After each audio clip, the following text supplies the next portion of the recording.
At what point is enough actually enough? How much return do we actually need?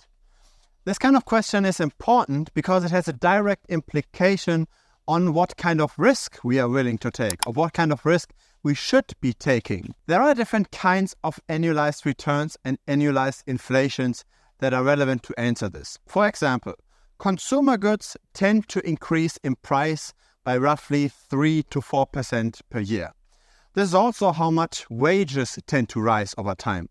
So if your investments don't return at least 3 to 4%, then they tend to lose real purchasing power in the real world to just buy, say, the loaf of bread or the eggs in the supermarket. Now, let's say you're saving for a house, right? You save for the down payment of a house, and you don't want to fall behind on your savings because house prices also increase over time. How much do we then have to return per annum? The answer is roughly 6%. So house prices over the decades tend to appreciate by roughly 6% per annum. Now, why do they appreciate by 6% per annum? It's because the monetary base expands over time. The monetary base actually expands a bit faster than that. It expands around 7% per annum. So if you don't want to fall behind in terms of monetary expansion, right, if you want to keep up, if you want to maybe make a bit of money, 7% is what to aim for. Now, what kind of assets beat 7%? It's already not property, it's also not gold, and government bonds also don't beat this, right? So those kind of things already go out of the window. Now, what does beat 7%? The S&P 500, roughly, right? So the S&P 500 increases year over year by roughly 7% per annum. On top of that, we also get the dividends. But also on top of that, we get management fees and taxes. So you have to make your own calculation here, but the S&P 500 tends to keep pace with monetary expansion. Now, what wins, right? What beats monetary expansion? There is, for example, tech stocks, right? The Nasdaq 100. Tech stocks tend to return roughly 14% per annum. So we're now beating monetary expansion by another 7 percentage points per year. So if you don't have a lot of money and you're saving for a house and you can stomach the volatility, then you can simply just save in the Nasdaq 100. You can simply just buy QQQ, which is a very cheap Nasdaq 100 ETF. Now, this is a crypto channel, so let's talk about crypto, because the expected returns in crypto are obviously much higher. I believe, based on various on-chain metrics, that the long-term Bitcoin return should be roughly at around 20% on the lower end and 30% on the higher end over the cycles. So if you don't time the cycles perfectly, if you simply buy during an average time and you sell during an average time, you should be getting, I believe, around 20 to 30% per annum. Now, when we time the Bitcoin cycles a little bit, right? When we buy, say, when Bitcoin is below the average cost basis, below the realized price, which is, by the way, currently at around 31,000, when we start buying over there and we tend to sell when other whales are selling as well, if we ride the wave somewhat and we are pessimistic that we don't do this perfectly, maybe we can boost the returns from 20 to 30% to maybe, say, 40 to 50%. Now, this is already hyper attractive, right? 50% per annum is something that's pretty much unheard of in the investment world unless you use a lot of leverage.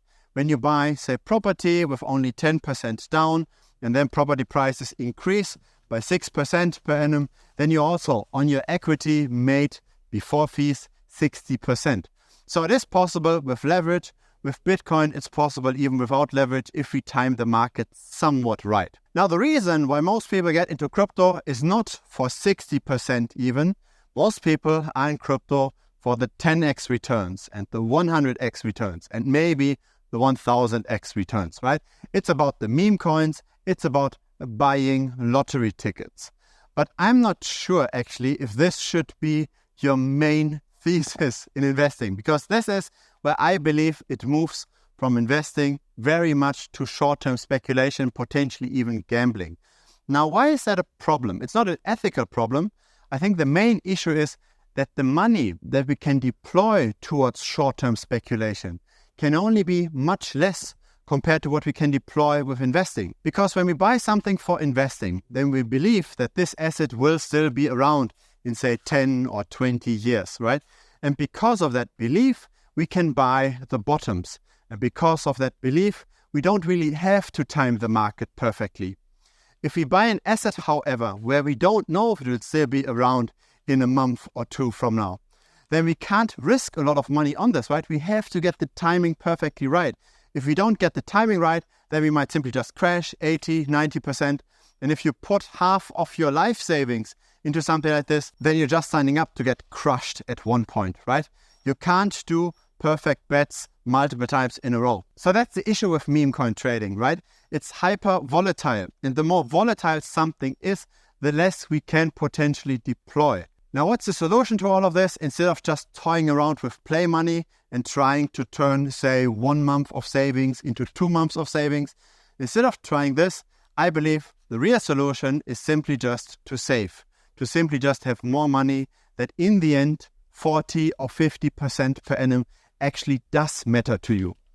Let's say you've got a year or 2 years. Let's say you've got 2 years of income saved up. And now you make 50% on those 2 years. Suddenly you've got an additional year of income just from your investment returns. And that, of course, compounds also over time. Those kind of numbers are important, right? Those kind of numbers actually move the needle. If you only have 1 month to invest, or you only invest 1 month because it's super risky, right? It's a risky altcoin. They're not really moving the needle in your net worth that much, right? You maybe add another 1 month to your net worth, but what does this really change? If you only want to get 1 additional month in net worth, then it's probably much better to simply just take another job that pays more, or to simply just have another side hustle and save that. If you've got another side hustle and that pays, say, half of your regular job, and you save this over 2 months, you've already got an extra month saved up. And so I believe the key to all of this is not to rely on a 100x meme coin return. I believe the key is to have enough saved up that in the end, 30 or 40% per annum is still plenty to move the needle. When you start to move from short-term speculating to long-term investing, and when you then look at how can I add maybe an additional piece of alpha to this, right? When you then think, maybe I can boost my performance by shorting some altcoins, because most altcoins underperform. Maybe I can do these kinds of things, and then I can move from, say, 30% per annum to 60, maybe even 70% per annum. Those kinds of moves are way safer compared to buying a random meme coin. You're starting to get excited about an additional 10% per annum, while other people are still just hoping for the big breakthrough. You don't have to hope for any breakthrough. You simply just have to work hard at the beginning. You have to save enough. And once saving doesn't change that much anymore to your net worth, relatively speaking, because you already have 2 or 3 years of income saved up, once you're there, then investing, then generating alpha long-term becomes super important. And that doesn't mean that we can never buy meme coins, but it means that all of those meme coin trades are simply just a sprinkle on top of a portfolio that tends to outperform long-term anyways, because we ride the Bitcoin cycles properly and because we short altcoins that tend to underperform long-term. So that's what I personally did. I first had a side hustle for 3 to 4 years. I saved all of that money. I rode the Bitcoin waves pretty well, and now I'm shorting altcoins against Bitcoin to add additional return on this. But I'm not trying to suddenly 100x my portfolio by buying a micro cap. I think this is somewhat of a recipe for disaster for most people, at least. If you've got inside knowledge, if you've got a market edge, then this might work. But again, you have very high volatility, and the higher the volatility is, the less we can typically deploy. It's much better to deploy a lot of capital with somewhat safe returns than deploying just a little bit of money hoping for the 100x. If it's the first time here, feel free to subscribe. I publish this regularly. A like would be very much appreciated as well. It helps the channel grow. Feel free to also check out our Telegram group. There's a link down below, the Telegram group. Feel free to check that out. And in case you're wondering how to do all of this shorting with altcoins, etc., if you're wondering what kind of positions I have open, then feel free to check out Premium as well. That's down below as well. I recommend, though, to have at least $5,000 to $10,000 in crypto in order to make this worthwhile, to make this pay for itself. See you next time. Bye-bye.